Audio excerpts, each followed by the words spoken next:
NBC5 responds. A Schaumburg family says they nearly lost their daughter to a series of debilitating health conditions until they found what they are calling their so-called miracle cure. Now the treatment is no longer available here in Illinois, and the family is rallying to change restrictions on the drug. NBC5 responds. Kate Chappell has their story. The Surin family considers this little patch a lifeline for their 19-year-old daughter, Ashley. We give her a full patch on the top of her foot for the daytime. Ashley was diagnosed with leukemia when she was just 2 years old.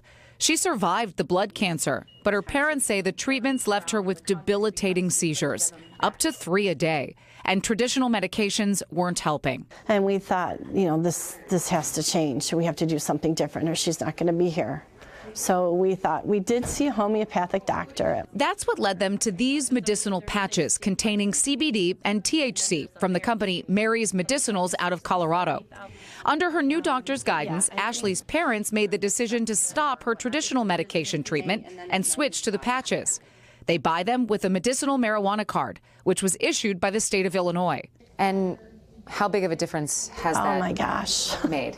She's seizure-free. Ashley has relied on these patches for the past 8 years. But in October, they got news that devastated them. According to the Illinois Department of Agriculture, Mary's Medicinals ended its contract in Illinois. And because of the amount of THC each patch contains, it's illegal to transport them over state lines. So even though Ashley's patches are still available at dispensaries in Michigan, the Surins can't bring them home. The laws need to catch up with reality. The reality is there are products available for patients in different dispensaries in different states. So we need an emergency transport of our medicine, and we need interstate commerce. Ashley and her mom say the patches have also helped her manage the symptoms of her autism. Yeah, so the patches make a big difference in your life. Yeah. And it makes me sad that I won't have my patches, like if I had seizures again. It'd be scary. Yeah. The Surins are reaching out to lawmakers for help to fast-track legislation that would change federal law to make this type of medicinal treatment accessible for patients like Ashley. Please bring my cannabis patches back to Illinois. But any potential legislation is in the very early stages. It shouldn't be made a partisan issue. This is people's lives at stake.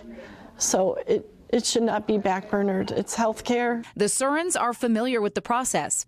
In 2018, the family worked to get Ashley's law passed in Illinois. It allows students to have medicinal marijuana products on school grounds with their doctor's approval. What is it like to have a whole law in your name? It feels different to have a law than before, because I never had a law before. Now, the family is ready to ramp up their efforts to support federal legislation to help patients like Ashley. Does thinking about losing access to these patches make you upset? It's scary. It's her lifeline. Ashley's mom says she only has several weeks of her medication left. NBC5 reached out to Mary's Medicinals, but we haven't heard back. It's also worth mentioning the federal farm bill will tighten restrictions on THC ingredients starting next year. Senator Rand Paul of Kentucky says he plans to introduce a bill to counter those measures. Kate Chappell, NBC5 responds.